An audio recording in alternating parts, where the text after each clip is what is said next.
করেছেন বলে যে আমি বিএনপির নেত্রী, আমি দখলে যাচ্ছি, মানে আমার দল বিএনপির নাম এবং ভাবমূর্তি নষ্ট করার জন্য ওনারা এই চক্র চালিয়েছেন।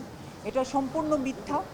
গত 10 বছর ধরে আমার কিছু মামলা চলছে আমার কোম্পানি ম্যাটার্সে, এবং এই কোম্পানি ম্যাটার্সের মামলায় ওনারা আমাকে অনেক হ্যাস্তন্যস্ত করেছেন বিগত 10 বছরে।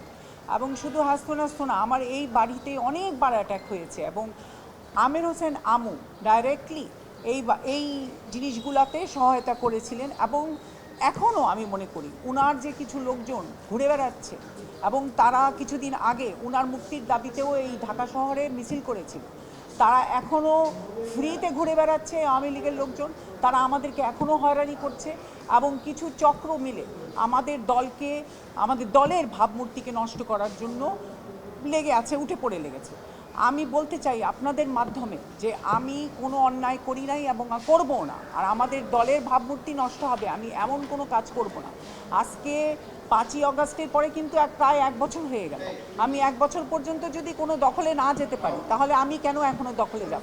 আর এটাতে দখলে কিছু তো করার নাই, এটা আমার বাসা, আমি ওখানে থাকি কোর্টের আদেশ, এবং কোর্ট সম্পূর্ণভাবে অবগত আছেন যে আমি ওই বাসায় থাকি।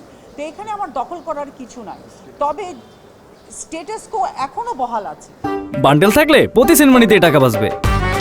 বিকাশ সেনমানি বান্ডেল কিনে জিতুন প্রতি লেনদেনে। তো আমার এখানে দখল করার এবং আমার দলের ভাবমূর্তিকে নষ্ট করার, আমি মনে করি এটা একটা চক্র এবং সম্পূর্ণভাবে মিথ্যা এবং বানোয়াট।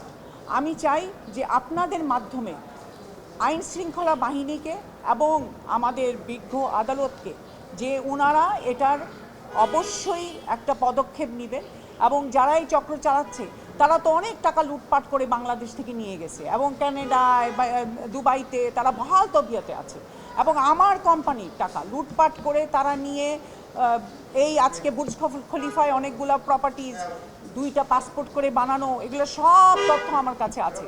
এবং যারা এই কাজগুলো করছে আমি আশা করি তারা পুলিশ, আইন শৃঙ্খলা বাহিনী ওনাদেরকে অবশ্যই ধরবেন এবং ধরে আইনের আয়ত্তায় এনে বিচার করবেন। আমি বিচার চাই।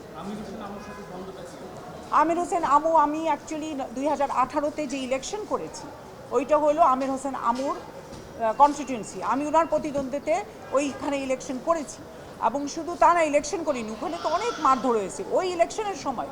এই গুলশানে আমার বাড়িধারায় যে আমার বাসাটা যেটা আমি ছিলাম, আমার সম্পূর্ণ বাসা ভেঙে সব মালপত্র নিয়ে গিয়েছিলেন ওনার তত্ত্বাবধানে, এবং ওনার সহকারী হয়ে আমার এক্স হাজব্যান্ড তখন এইসব কাজ চালিয়েছেন এবং এখনও চালাচ্ছেন।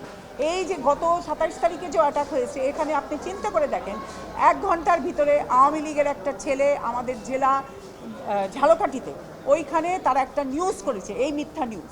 তো আজকেও যদি আওয়ামী লীগের লোকজন এতভাবে প্রচারণায় চালিয়ে যায় এবং আমাদের বিরুদ্ধে কাজ করে, তাহলে আমরা কোন জগতে বাস করছি?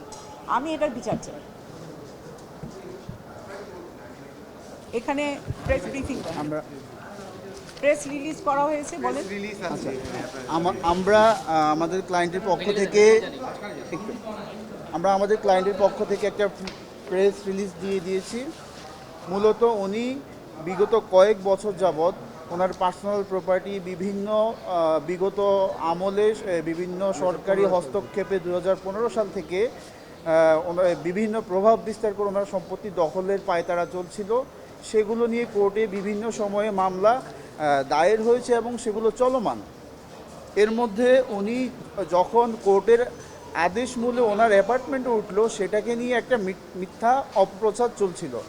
তো আমরা মনে করি যে উনি একজন দেশের দায়িত্বশীল নাগরিক, উনি একজন রাজনীতিবিদ, একজন ব্যবসায়ী, এবং উনি 15 বছর থেকে ওই ফ্ল্যাটে আছে। তো এই ধরনের অপপ্রচার, মিথ্যা সংবাদ যারা মিডিয়াতে সরবরাহ করেছে, আমরা তাদের বিচার চাই, এবং আমরা সচেতন নাগরিক হিসাবে সেই প্রতিবাদটুকু আজকে করতে এসেছি।